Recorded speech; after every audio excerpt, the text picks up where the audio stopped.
Sejam todos bem-vindos a mais um podcast Ponto de Entrevista. Eu sou a Patrícia Trindade. E eu sou a Andréa Tissoni. E hoje o nosso bate-papo é sobre conhecimento, relações, acolhimento e como a psicologia transforma vidas, né, Patrícia? É isso mesmo. Hoje estamos aqui com a Carolina Miguel.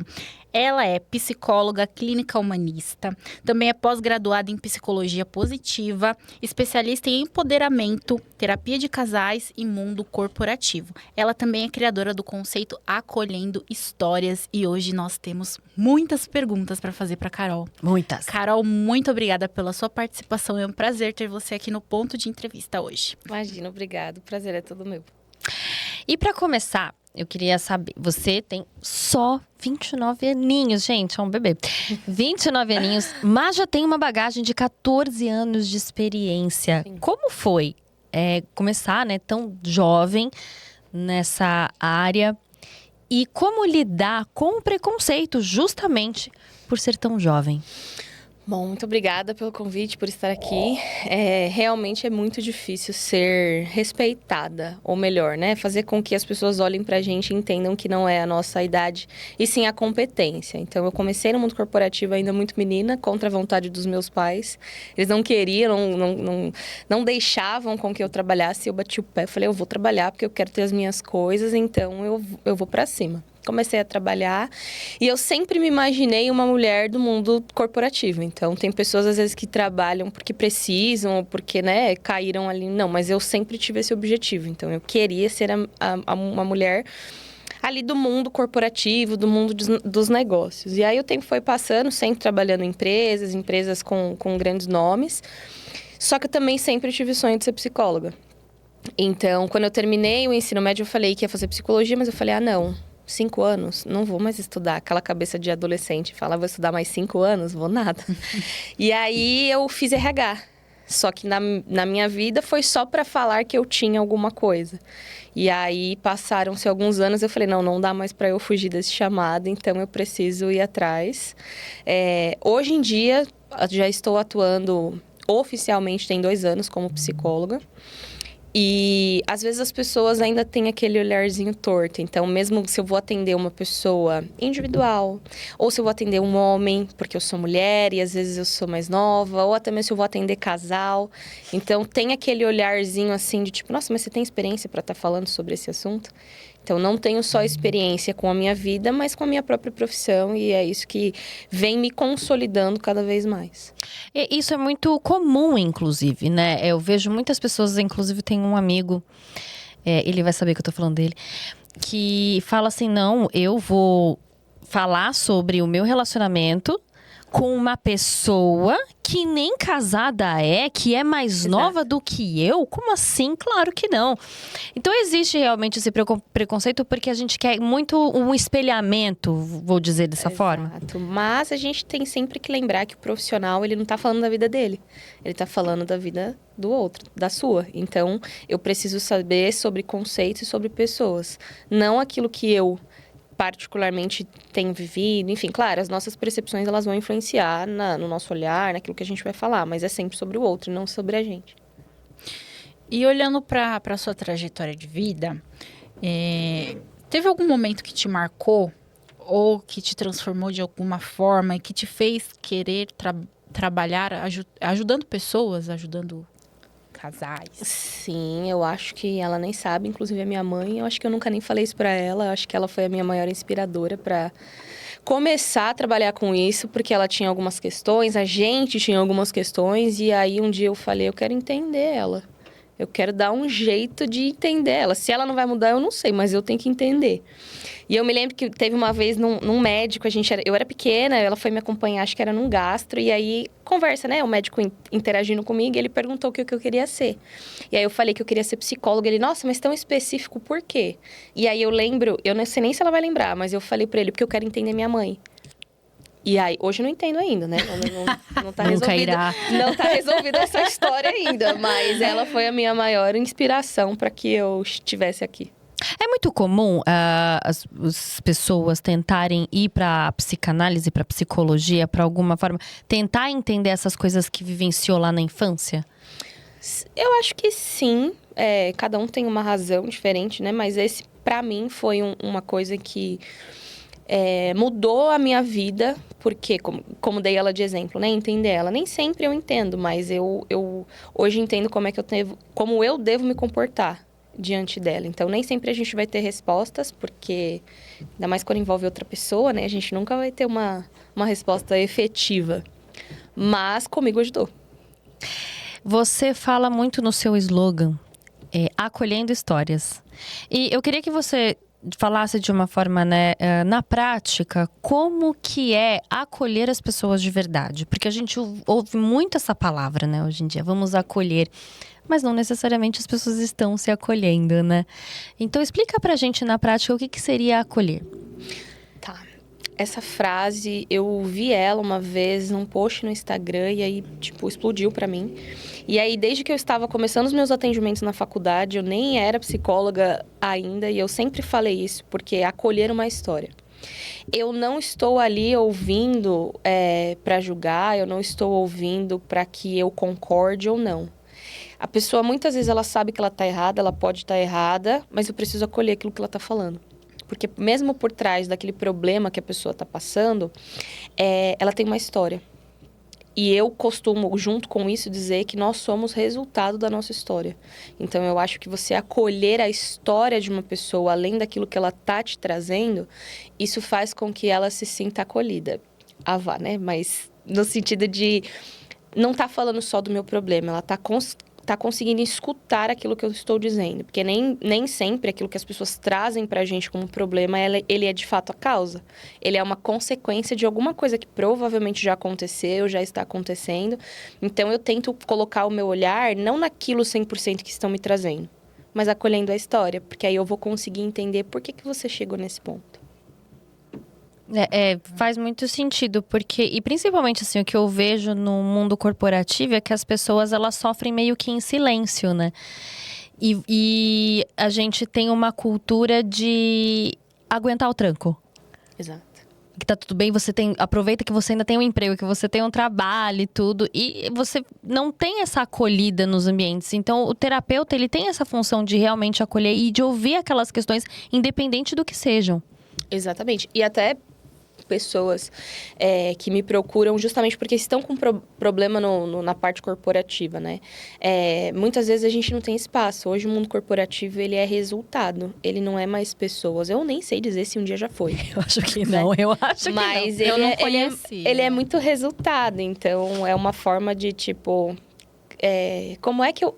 Eu tava falando com um paciente que tem uns 15 dias, ele tava falando... Eu preciso saber como é que eu vou trazer negócio para mim, porque ele trabalha em banco, meta e tal. Ele falou, como é que eu vou trazer negócio para mim se eu não sei ser uma pessoa que força simpatia? E aí eu falei para ele, você já parou para pensar se você trocar simpatia por relacionamento? Você não precisa ser simpático com as pessoas, você pode ter um relacionamento com elas. E a partir disso, a consequência para você vai ser um negócio. Então, é tudo muito pré-estabelecido. Então, é resultado, meta, negócios. Quem tem filho tem que deixar o filho em algum lugar. Quem está doente tem que deixar alguém em algum lugar, enfim. Então, eu acho que o mundo corporativo, quando a gente traz isso para dentro da terapia, de uma forma clara mesmo, sabendo como que funciona. Então, eu sou do mundo corporativo, eu fui do mundo corporativo. Então, eu sei o que a gente precisa entregar. É tentar trocar um pouquinho a cabeça. Então, eu não sei ser simpático, mas você sabe se relacionar. Então, vamos se relacionar. E é difícil porque a gente fica naquela linha tênue, né? A gente aprende que a gente tem que forçar a simpatia e ser legal com todo mundo. E é uma ideia meio equivocada, né? Porque às vezes se você é simpático demais, também você não vai ter um bom negócio ali. Mas a questão relacional, ela é importante para que funcione a máquina, né? Exato. E eu participei de um treinamento uma vez, eu trouxe isso para minha vida, que era sobre técnicas de negociação. E o primeiro conceito que o cara que estava falando deu foi, não seja simpático. Quando alguém te manda uma mensagem, oi, tudo bem? A pessoa quer saber se você tá bem? Não. Ela tá iniciando uma conversa, então isso é um padrão. Então, não seja simpático. Se interesse, de fato, por aquilo, porque aquilo vai te trazer o que você espera. Agora, você fala, oi, tudo bem? Se a pessoa virar para você e falar, não estou bem hoje. Você vai falar, sério? E aí? Poxa, Então, que pena. ser simpático é diferente de você estar interessado. É verdade.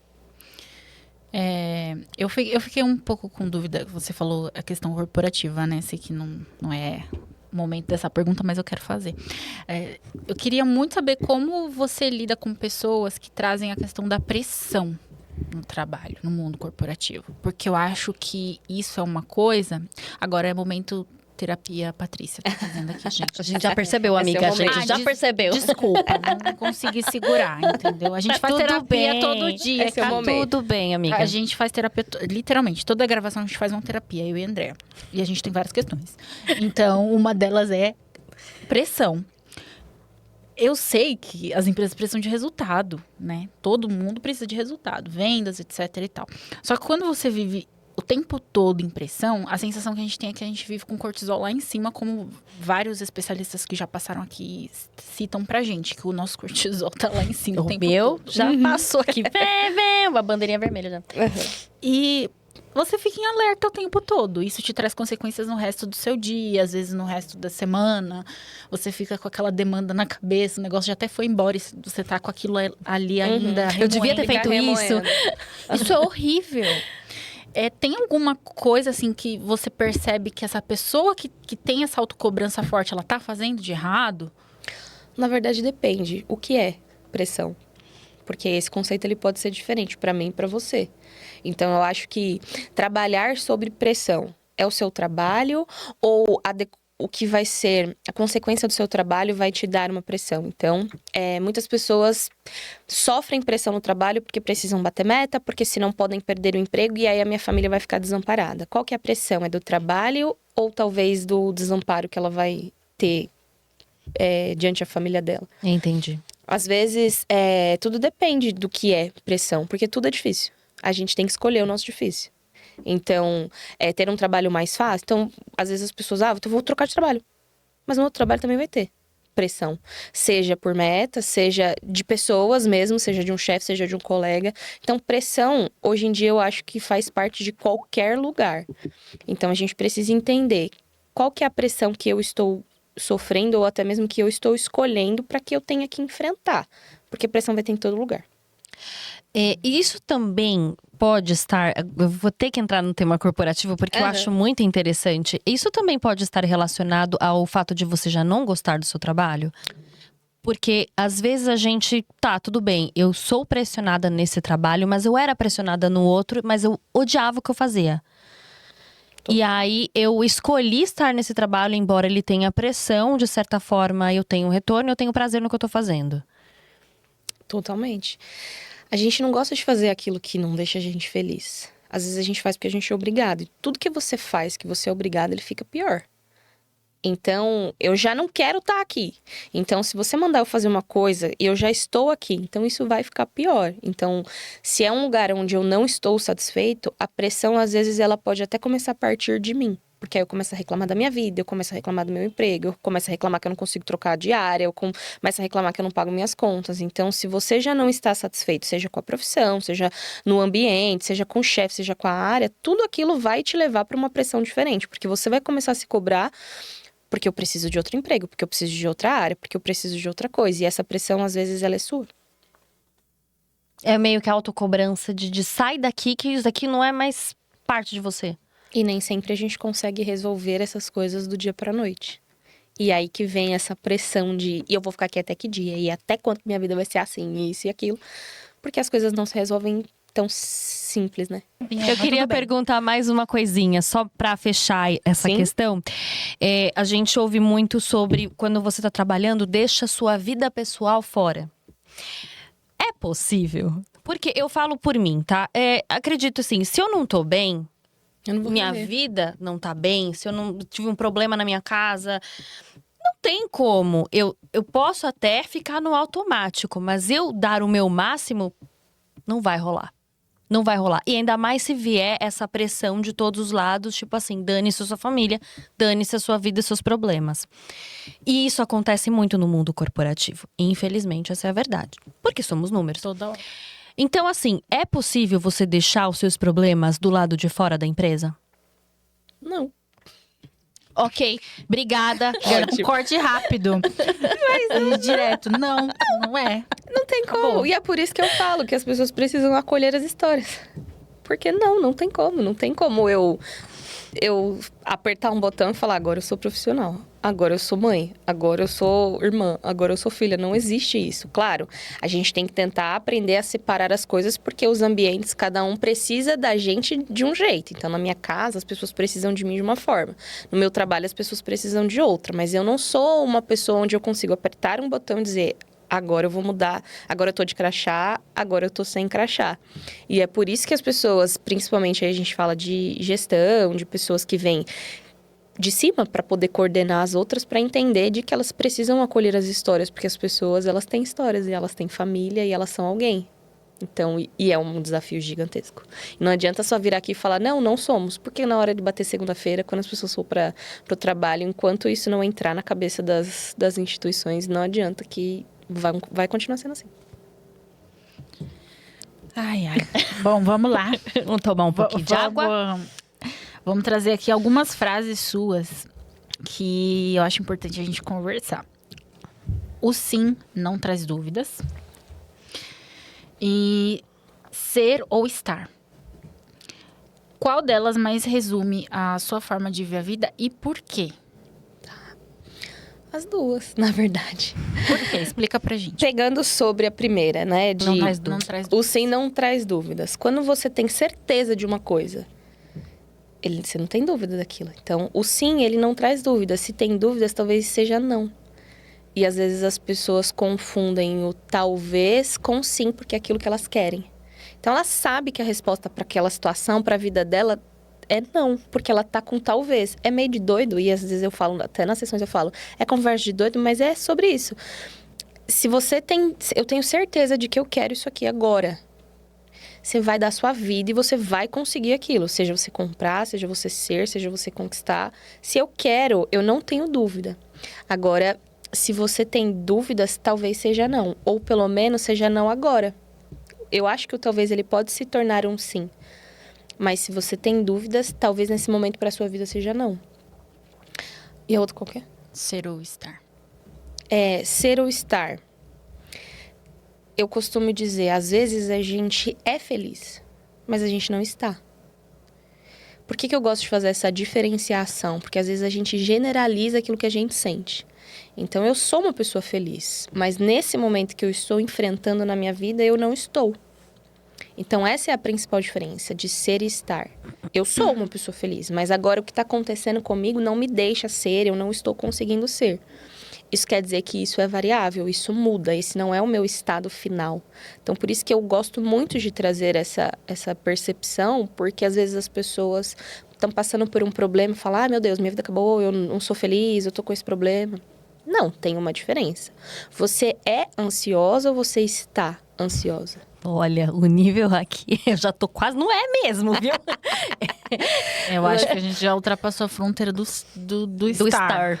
Eu acho. Eu acho que nasci Já são. pronta. Tem uma grande diferença de você ser ou você estar. Eu sou ansiosa, nasci assim, tem as questões. Beleza, tem um transtorno. Uma ansiedade Gabriela, generalizada. nasci assim, não é assim, é isso aí. Não precisa ser assim também, né? Eu tô buscando melhorar, por isso que o podcast foi criado com esse intuito. O podcast foi criado pra isso.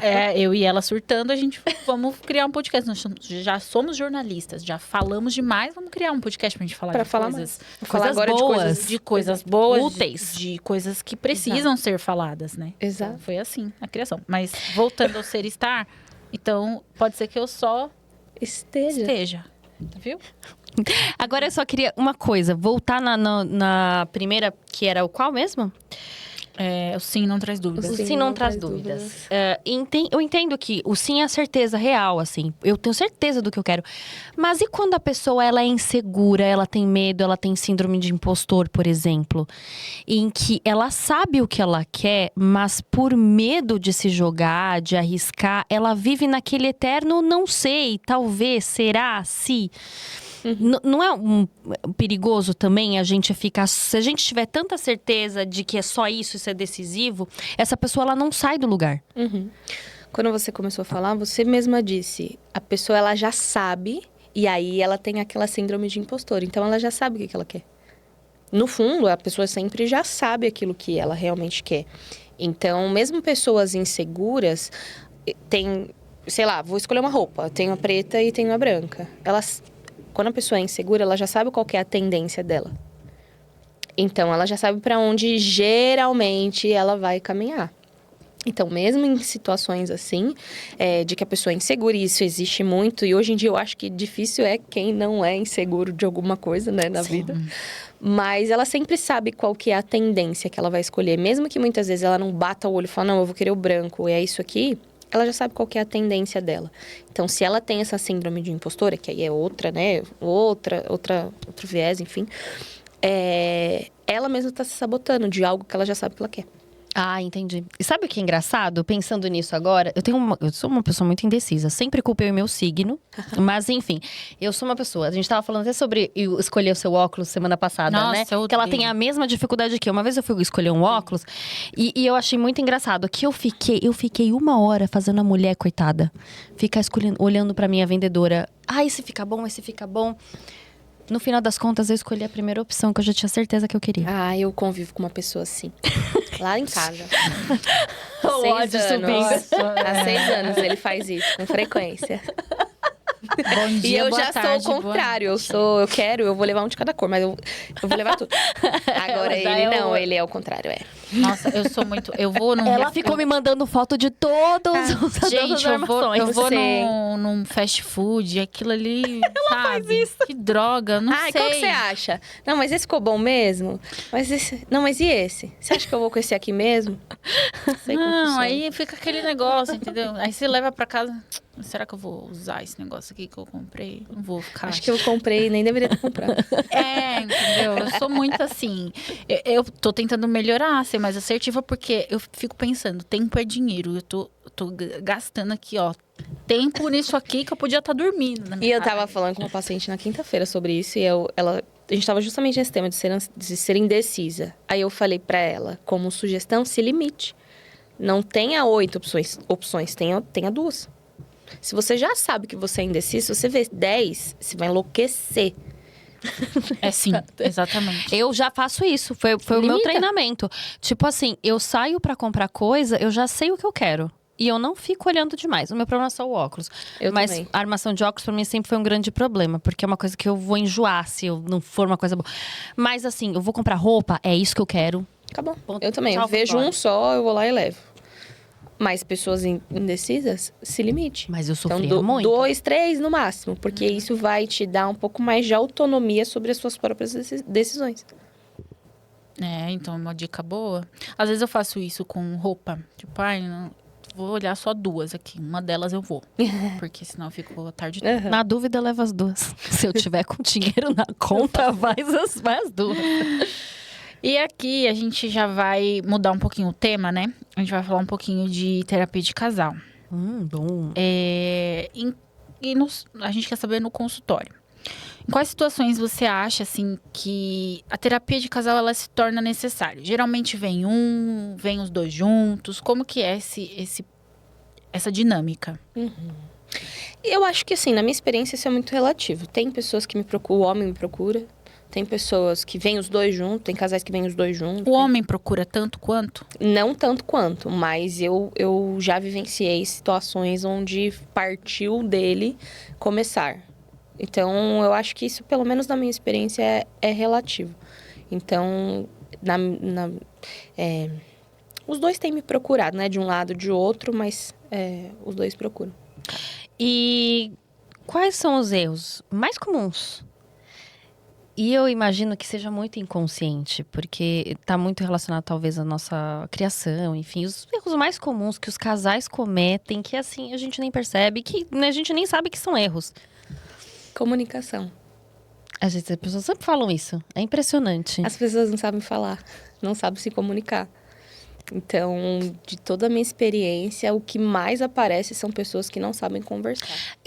Tá, agora me explica uma coisa. Por que você acha que esse é o grande problema dos casais, a falta de comunicação? Porque eu acho que as pessoas, elas mais querem falar do que ouvir. Porque a partir do momento em que eu falo com você, eu tô te dando abertura para que você me responda. E as pessoas não querem ouvir. Então é muito mais fácil que as pessoas queiram falar e aí na hora de vir o outro lado, as pessoas não querem ouvir. Então isso que falha muito na comunicação, porque a comunicação não é só você falar, você também tem que escutar. Existe uma imaturidade emocional das pessoas a ponto de não, por exemplo, tolerar a crítica e fica naquele bateu, levou? Sim, demais. A ótima palavra que você colocou, essa imaturidade emocional. Você ouvir não é diferente. Escutar, ouvir. Eu sei que tem uma coisa de um você escuta, outro você ouve. Mas às vezes bate no ouvido e volta, porque eu só quero te rebater. Eu não tô ouvindo o que você tá falando, não tô escutando o que você tá falando. Veio, bateu e eu já vou te rebater. Então, vira disputa.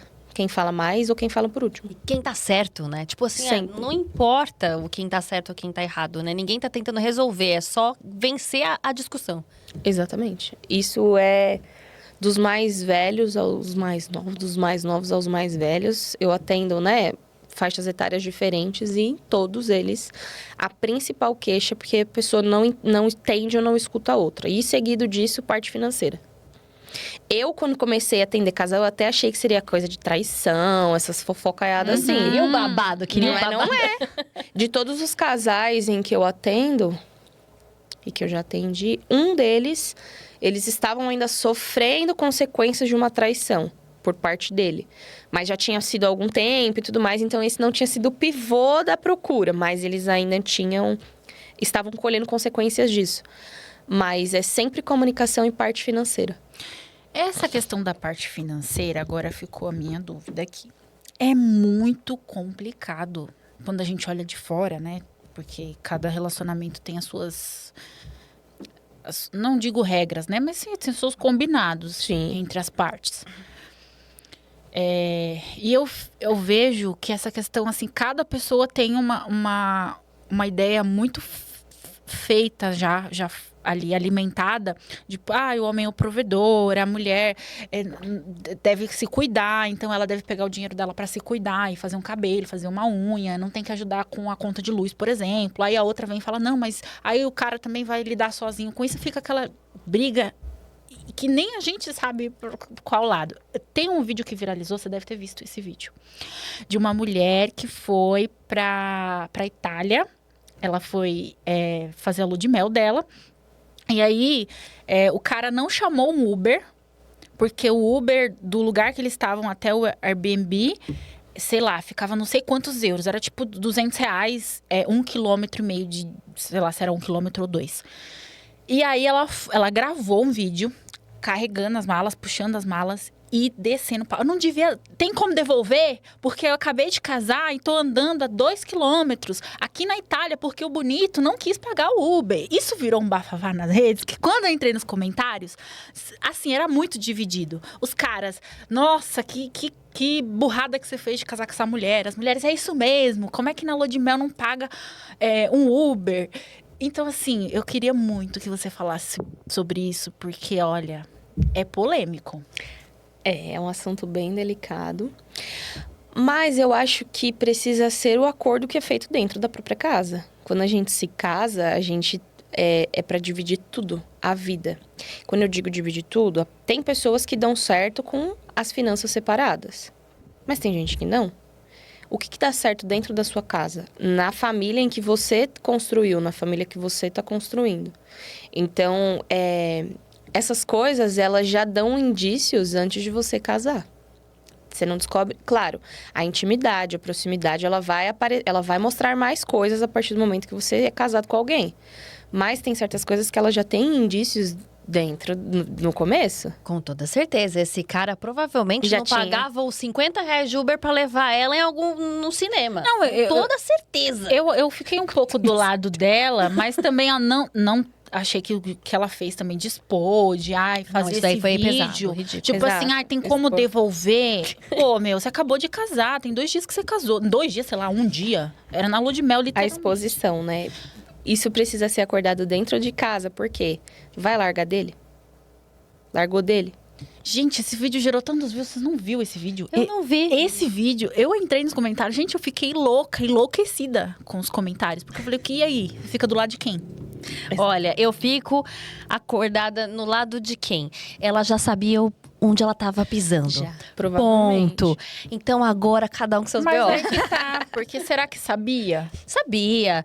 Uma pessoa que tá reclamando de R$ 200, que seja de Uber, é alto, o valor é alto. É, 1 quilômetro, Mas é um né? cara que provavelmente guarda dinheiro no colchão, sabe? Uma pessoa que é econômica, que não quer gastar, enfim. É uma pessoa. Ela já deve ter tido sinais. Gente, sinais estão por toda Sinais, parte. Sim, sinais eu acredito que sim também. É a gente que romantiza, finge que não vê. Exato. E outra, qual que é o acordo que vocês têm dentro da casa de vocês? Vocês casaram já com alguns acordos, com algumas coisas Esse é o estabelecidas. mínimo, né? Esse tem que ser um acordo feito noivo, por exemplo. Tem que já No ter isso namoro. aí listado. Exatamente. Como que a gente vai fazer? Quanto que eu ganho, quanto que você ganha, como que a gente vai dividir as contas, quem ganha mais, quem ganha menos. E aí eu não tô falando nem que tem certo e que tem errado. Se o cara vai pagar tudo, se a mulher vai pagar tudo, esse nem é o ponto. Mas isso também é uma coisa que precisa ser falada dentro das relações. E aí, não, eu não vou falar, eu vou me estrepar aqui, eu vou gastar, eu vou esconder o meu dinheiro, eu vou sujar o meu nome, pro meu marido não saber, porque eu vou ter que me virar sozinha. Não consegui. Tudo que a gente faz vai respingar na outra pessoa. Então, não é mais o meu dinheiro ou o seu dinheiro. Então, tudo que eu fizer que der certo, você vai usufruir daquilo. Agora, se eu fizer alguma coisa que der errado, também vai respingar na outra pessoa. Então, isso também é você ter responsabilidade com o compromisso que você assumiu. Porque se der certo, vai ser pra todo mundo. Mas se der errado, também vai ser pra todo mundo. Isso também é uma falta de comunicação, né? Quando Também. a gente fala, querendo ou não, porque a gente casa tanto naquela romantização, eu caso porque eu amo, mas você não faz os acordos que são necessários pra você conviver com uma outra pessoa. Mesmo porque só amor nunca vai ser suficiente. E a gente precisa falar sobre isso. A gente acredita no amor.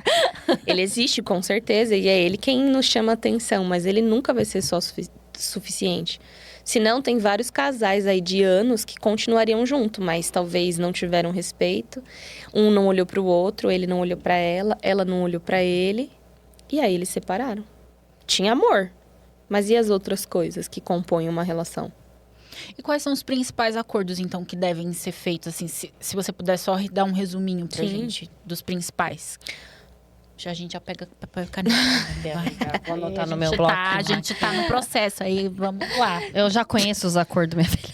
Não, mas vai que a gente agora tá Na prática é diferente, Na viu? prática, né? Eu tô me casando pela segunda vez. Então, Eu já aprendi. não dá pra errar de novo. Na prática é diferente. Ô, amiga, não faz isso. Que aí eu não caso mesmo. Não, mas Aí eu separo. não, deixa a Carol falar pra gente quais são Bora, Carol. os principais acordos que tem que ser feito. Já vai anotando aí o fulaninho de tal. Eu vou falar o nome do. Olha. Eu vou falar o nome do meu marido. Que tá nos bastidores aqui. Eu acho que a primeira coisa é falem. Falem. Escutem. Eu acho que esse é o primeiro acordo. Quando um falar, o outro tem que escutar. Porque senão as outras etapas, as outras partes, elas não vão pra frente. Eu acho que eu não tenho uma receita pra passar sobre quais são esses acordos. Porque o que vai valer pra mim, às vezes não vai valer pra você. Então, eu acho que o ponto principal quando a gente fala de casal é se escutem e falem. Então, não deixa pra falar na hora que você tá explodindo. Que é o que a gente faz gente faz. muito. Por quê? A gente tem receio de falar e de como falar e como que a pessoa vai receber essa mensagem. Porque eu falo até por mim, muitas vezes eu ficava incomodada com determinadas coisas, mas eu tinha receio de falar o que eu tava sentindo, porque eu não sabia como que a outra pessoa vai reagir. Porque às vezes tá no início da relação, aí você não sabe como se expor. E isso vai, de certa forma, meio que educando a outra pessoa de que tá tudo bem, não tá reclamando, Exato. tá tudo certo. Isso é uma coisa que a gente tem que, desde o início, já colocar na mesa? Aí eu te pergunto, isso é sobre você ou sobre a outra pessoa?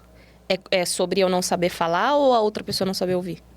Eu acho que tem muito de coisas que eu já tinha vivido e sobre eu não conseguir falar, me expor mesmo. As outras pessoas não sabia nem se elas saberiam ouvir, porque eu tinha tanto receio de falar que eu não sabia como que seria a reação por conta De outras de coisas. outras experiências. relações que eu tive. Então, fica meio que aquele estigma, sabe? Aquele trauma, não sei se a gente pode colocar como trauma. Mas é um medo da comunicação, de como o outro vai receber a mensagem. Talvez até pela forma como eu fale, não sei. A gente sempre pode falar tudo para todo mundo, desde que a gente saiba falar. Tem o outro lado, que é a responsabilidade da outra pessoa escutar, mas como você quer falar? Ou como você quer que a pessoa te escute?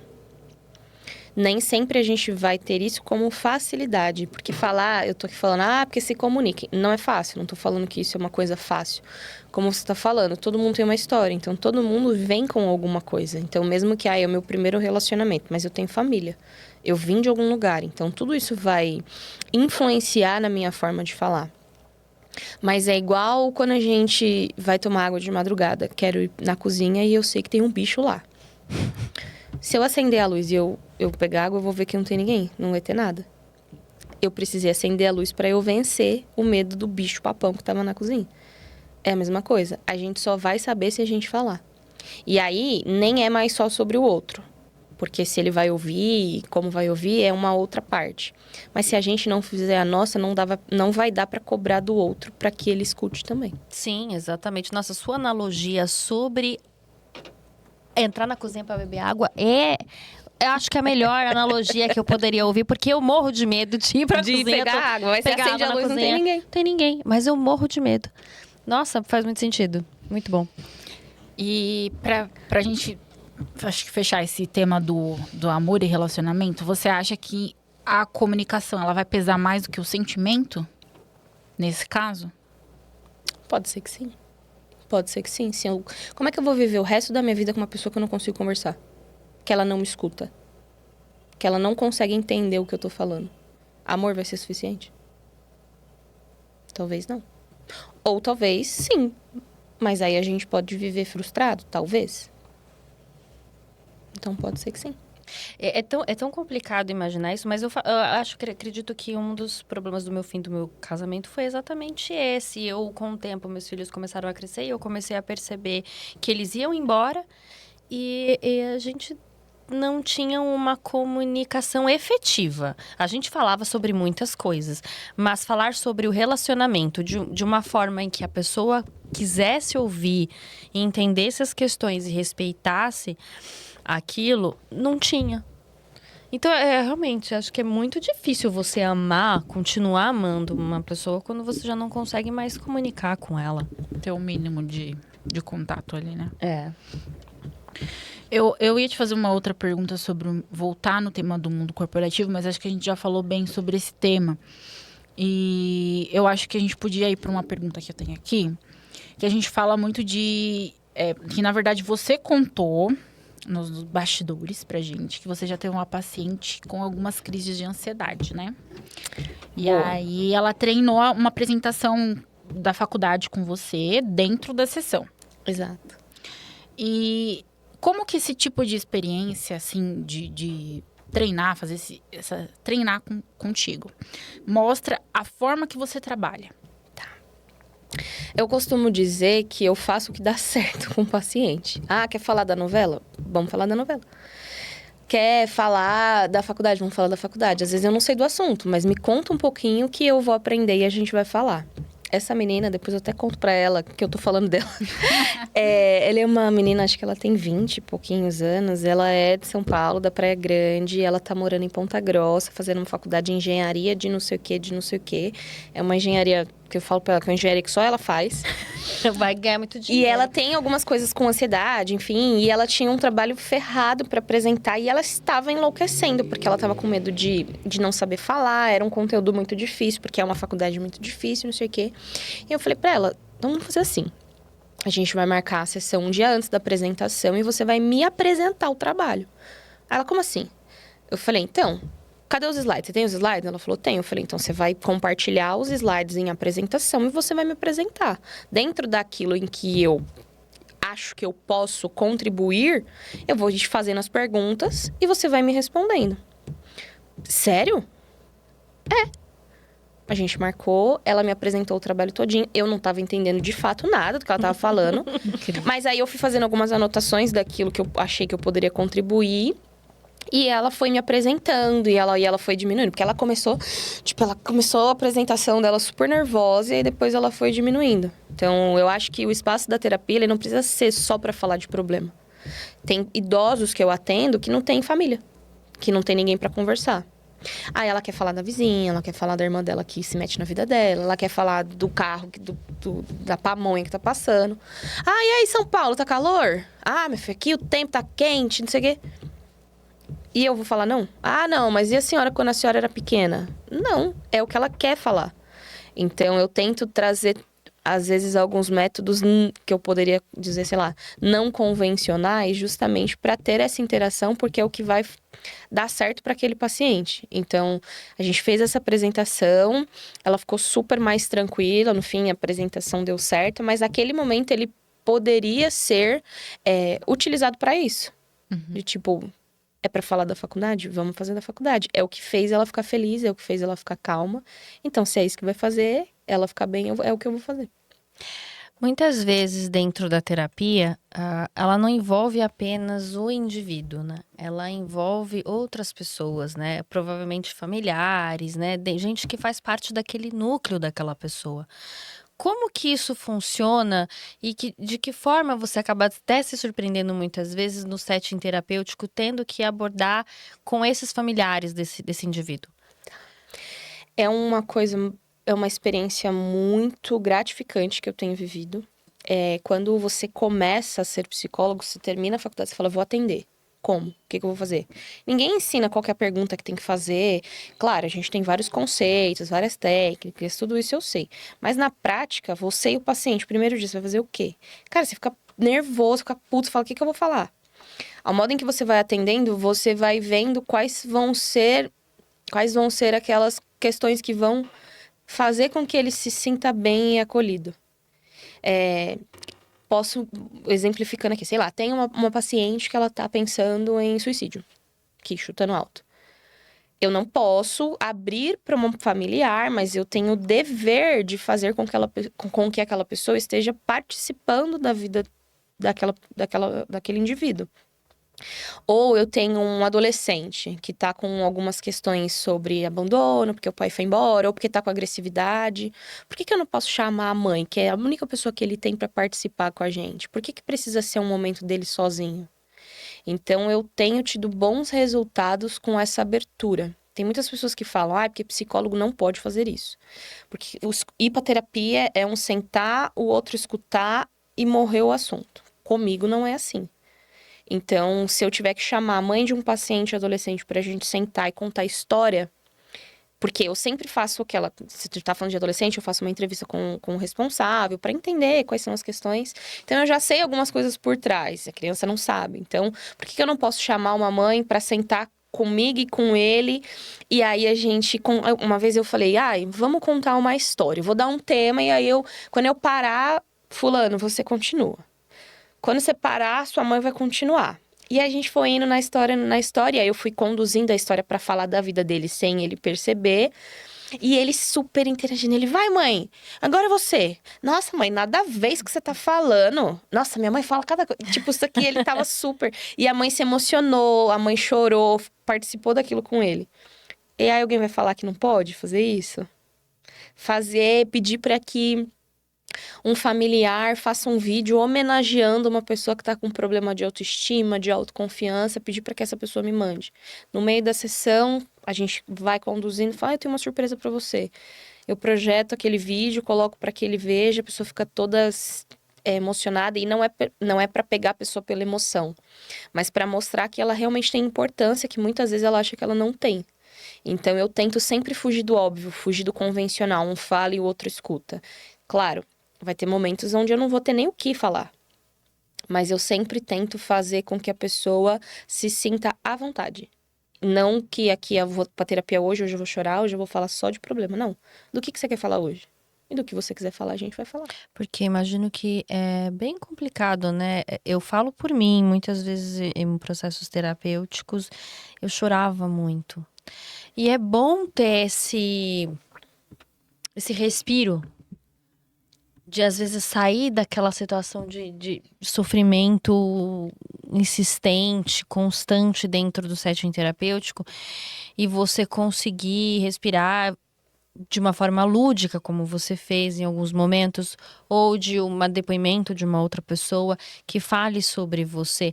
No momento em que você está fragilizado, no momento em que você está com a sua autoestima baixa, em que você acha que ninguém se importa.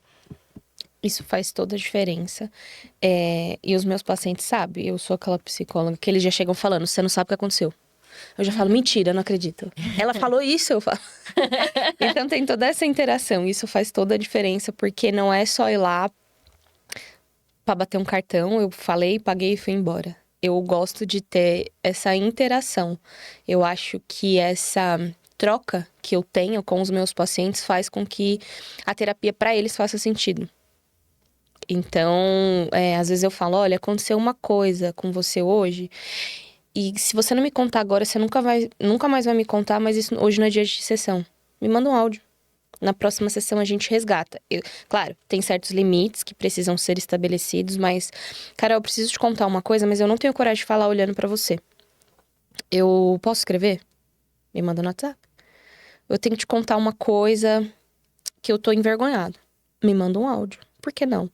É assim que você vai conseguir? Então é assim que a gente vai fazer. E faz total sentido, porque eu sou ótima pra falar as coisas pelo áudio do WhatsApp, coisa que eu não tenho vontade, coragem de falar na cara da pessoa.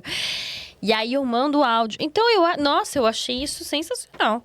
É uma personalização para Exato. cada situação. Então não é algo que você é automático ali. De você falar e sai como se. Porque eu já tenho algumas experiências com terapia e às vezes a gente tem a sensação de que fala e nada sai do lugar e nada muda. E continua tudo do mesmo jeito, no mesmo lugar, sem se questionar. Então é algo bem personalizado que você traz mesmo. Tem, claro, tudo depende da abordagem, né? Geralmente o psicanalista é ali mais ouvinte, né? Tudo depende da abordagem, mas eu já escolhi ser humanista justamente por nome já fala, né? Então eu não saberia ser diferente, porque a minha forma de atender, a minha clínica é como eu sou. Então eu não saberia ser diferente. Realmente acolher as histórias, as bagagens dessas... De fato, né? De verdade. Exato. Caminhando já pro nosso finalzinho de Tá conversa. acabando mesmo. Uma pena, porque a gente, se deixar, a gente vai longe. A gente É vai verdade, longe nós mesmo. passamos Eu já tinha tanta pergunta pra fazer ainda. Eu queria voltar no relacionamento. Eu adoro um babado de traição, de Marília Mendonça. Já me chama que eu vou. Volta pra gente falar só De outro tema. de relacionamento que tem muita Adoro um coisa. babado. Tem muito babado. Eu trouxe até um vídeo referencial aqui pra gente falar sobre. Eu vou assistir, inclusive. Mas eu queria muito te fazer essa pergunta, porque é na verdade, eu não sei se você vai resumir isso numa frase ou num conselho, mas para quem está buscando o autoconhecimento, quer mudar alguma coisa na sua própria vida, tá vendo que a situação não tá indo do jeito que ela queria, que precisa mudar alguma coisa no relacionamento, ou que às vezes a questão do corporativo aí tá pegando.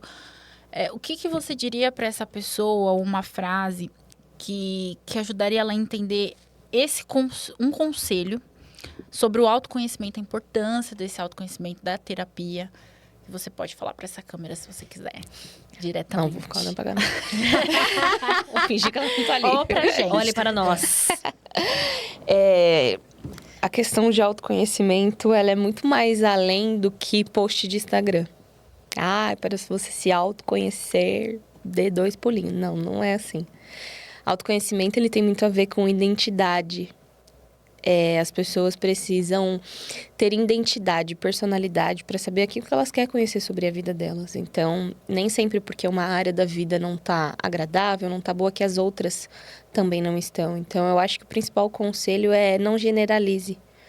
Vamos tratar sobre a sua parte individual daquilo que não está bom. Agora, se tudo não estiver bom, tudo bem, acontece, né? Eu não sou aquela pessoa que tem apesar de ter feito, eu sou pós-graduada em psicologia positiva, eu odeio aquela positividade tóxica. Acordei hoje, é um motivo para agradecer. Graças a Deus, eu agradeço todos os dias por isso. Mas tem dia que tá tudo uma merda. E falar isso pra uma pessoa que tá passando, às vezes, por um momento difícil, caramba. Não, entendeu? E eu não gosto desse tipo de tratamento, de tipo, ai, porque você tem que agradecer, porque, ai, você tá ruim aqui, mas olha ali. Não. Eu não gosto desse tipo de positividade. O pessoal fala assim, não, mas você tem comida pra comer. Ai, Agradeça. Tem gente passando fome. tem gente passando fome, você tem um emprego. Tudo bem, mas eu tô sofrendo nesse emprego. Que bom que eu tenho ele, que eu tô pagando as minhas contas, mas eu tô sofrendo. Então, a gente não pode generalizar as coisas que a gente enfrenta na nossa vida. Então, é autoconhecimento que a gente procura. Então, qual que é a parte do autoconhecimento que você quer conhecer? Autoconhecimento nem sempre precisa ser só, tipo, do que eu gosto, aquilo que eu faço. Eu preciso ter um autoconhecimento da minha parte profissional. Eu preciso ter um autoconhecimento da minha vida amorosa. Qual que é a parte de você que você quer conhecer? E a partir daí, dá um caminho. Não dá pra conhecer, às vezes, tudo ao mesmo tempo. A gente não consegue estar em vários lugares ao mesmo tempo. Então, qual que é a parte de você que você quer conhecer? Fazendo assim, você consegue destrinchar e ter mais autonomia sobre a própria vida. Maravilhoso. Gente, é impressionante porque a gente fica pensando que a gente precisa conhecer tudo. E às vezes só um pedacinho já ajuda muita coisa para que você depois vá descobrindo um pouquinho mais sobre você, sobre seus gostos, sobre sua vida. Exato. É um pedacinho de cada vez. Ai, eu queria continuar essa conversa por Eu mais queria. 2 horas. Ai, muito obrigada. Foi muito bom. A gente aprendeu muito aqui com você. Fala suas redes sociais pra gente. Tenho certeza que lá tem mais coisa ainda. Com certeza. Meu Instagram é psicóloga.carolina com 2 Cs. Então é bem facinho. Psicóloga.carolina com 2 Cs, só tem eu. Carol, muito obrigada pela sua participação. Foi uma Obrigada a honra. Eu vocês. adorei. Eu queria falar muito mais. Espero que você possa voltar Eu também. pra gente bater mais papo, porque foi muito legal. Muita coisa bacana. Você abrange muitas áreas que são muito interessantes pra gente. E, obviamente, mais uma sessão de terapia para Andréia e Patrícia. Mais uma. E você que está assistiu até aqui, compartilha com alguém que precisa conhecer essa abordagem da Carol. A Carol tem uma abordagem única, né? É uma abordagem diferente, ela é exclusiva, ela é personalizada para você e para o momento que você está passando. Acolhendo histórias. Então, ela vai acolher você de verdade, não só esse negócio de, vamos acolher ali, vamos ver, mas eu vou te passar o protocolo que eu passo para todo mundo. A Carol, não. Tá? Ela vai ser ali assertiva com você, igual ela foi com a gente aqui. Olha, babado. Babado. Compartilha esse vídeo com quem você acha que precisa entender um pouquinho, entender a abordagem da Carol, entender como ela trata aí essas questões que são tão importantes. Compartilha com alguém, curte aqui. Nós estamos em todas as redes, não é, André? Exatamente. A gente tá no TikTok, no Instagram, Spotify, YouTube, é claro. Se inscreve no nosso canal. E é isso, gente. Até a próxima. Um beijo. Tchau, tchau.